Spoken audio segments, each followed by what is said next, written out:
হয়ে গেছে।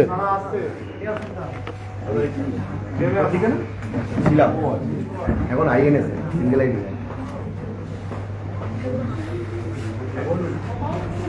ধন্যবাদ আপনাদের সবাইকে। আজকেও আমরা রাজ্য নির্বাচন কমিশনের দপ্তরে সিও সাহেবের কাছে এসেছিলাম। মন্ত্রী পুলক রায়, মন্ত্রী ডক্টর শশী পাজা, মন্ত্রী বীরবাহা হাসদা, আমাদের সম্মানীয় বিধায়ক শিউলি সাহা মন্ত্রী এবং আমি পার্থ ভৌমিক, আমরা পাঁচজনে এসছি। আজকে আবার এসছিলাম আমাদের কিছু মানুষের দাবি দাওয়া নিতে। আমরা মূলত যে কথাগুলো আজকে ওনাকে জানালাম, যে আমরা দেখতে পাচ্ছি যে ওনাদের অর্ডারের পরেও এখনও অনেক অসুস্থ মানুষ, বয়স্ক মানুষকে হিয়ারিংয়ে ডাকা হচ্ছে। এটা প্রচণ্ড দুঃখজনক। এই ব্যাপারে ওনার দৃষ্টি আমরা আকর্ষণ করেছি। আমাদের দ্বিতীয় কথা হচ্ছে, আমরা বলেছি যে লজিক্যাল ডিসক্রিপেন্সি, এটার জন্য যে এত মানুষকে হ্যারাস করা হচ্ছে, এটা কেন বিএলও এইআরও লেভেলে নামিয়ে দেওয়া হচ্ছে না।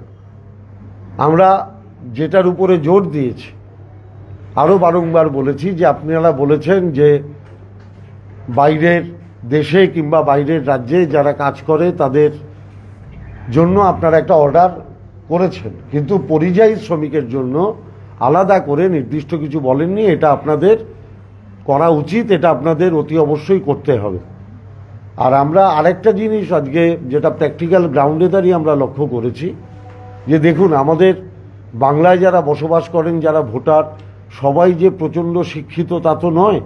এরকম অনেক মানুষ আছেন যারা হয়তো লেখাপড়া করার দুর্ভাগ্যক্রমে সুযোগ পাননি। তাদের অনেকের কাছে এসব কাগজপত্র নেই, অথচ তারা কিন্তু অনেক দিন ধরেই এই রাজ্যে বাস করেন। তাদের হয়তো বাড়ি আছে, তারা হয়তো একটা বাড়ি কিনেছেন, করে অনেক কষ্ট করে থাকেন, তার পর্চা আছে, তার ওরা যে ট্যাক্স দেয় সেই ট্যাক্সের কাগজ আছে, ইলেকট্রিকের বিল আছে। তাহলে তাদের কোনো কাগজ নেই বলে তারা কি এই যে এতদিন ধরে থাকে, তাহলে তারা ভোটাধিকার থেকে বঞ্চিত হবে? আপনি এর জন্য কোনো একটা লাইন বার করুন, যাতে এই সংখ্যাটা কম হলেও, কিন্তু এটা তো একটা সংখ্যা, আপনি তাদের জন্য কিছু একটা ভাবুন। সেটা আপনি ভাবতে পারেন ফার্স্ট ক্লাস ম্যাজিস্ট্রেটের কথা, কিংবা অন্য কোনো judicial first class judicial magistrate তাকে যদি আইডেন্টিফাই করে, আবার ডোমিসাইলটা যদি আপনি অ্যালাউ করেন। একটা না একটা তো কিছু করুন এই লোকগুলোর জন্য, একটা না একটা তো উপায় বার করুন, যাতে এরা প্রমাণ করতে পারে যে এরা ভারতে থাকে। হ্যাঁ, আমরা বলেছি যে আপনি যদি 8 পাস সার্টিফিকেটে সরকারি চাকরি হতে পারে, আপনার রেলে ডি গ্রুপে চাকরি হতে পারে, তাহলে আপনি 8 পাস সার্টিফিকেটটাকে কেন আপনি অ্যালাউ করছেন না? আমরা তো লজিক্যাল কথা বলছি, আমরা যেগুলো ফেস করছি তলায় দাঁড়িয়ে।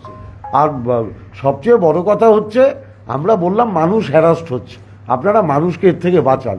আর একটা কথাও আমরা জোর দিয়ে বলেছি, আমার ঠাকুরদা ছিল, ঠাকুরদার 2 ছেলে, এক ছেলের ছেলে আমি, আবার আমার একজন জ্যাঠা আছে।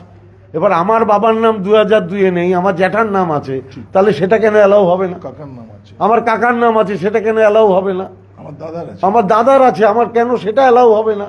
আমি তো লিঙ্কেজ দিচ্ছি, তাহলে সেটা কেন অ্যালাউ করছেন না?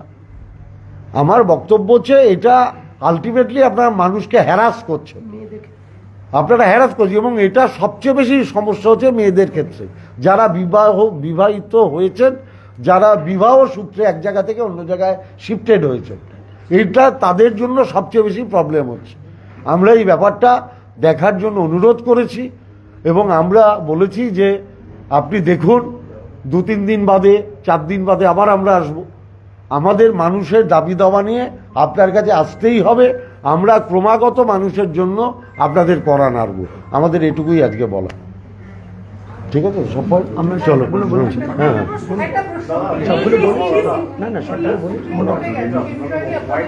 আজকে আমরা নির্বাচন কমিশন নিয়ে বলছি, এটা বলবো আমরা নির্বাচন কমিশন নিয়ে বলছি।